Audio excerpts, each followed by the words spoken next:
দুদকে কিন্তু সাকিব আল হাসানের বিরুদ্ধে অনেকগুলো কেস আছে যেগুলো বেইলেবল, তো উনি আসে বেইলেবল, বেল নিয়ে এটা করতে পারে।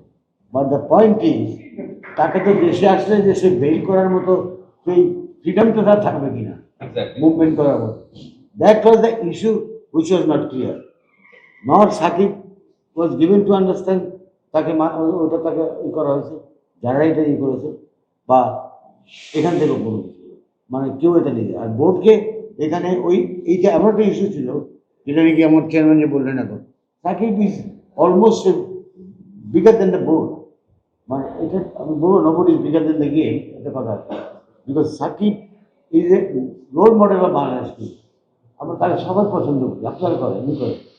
বাট এটাও ঠিক যে আমি যত বড়ই খেলোয়াড় হয়ে না কেন, I cannot break the law, break the rules, country law, and I'm not above criticism, I'm not above any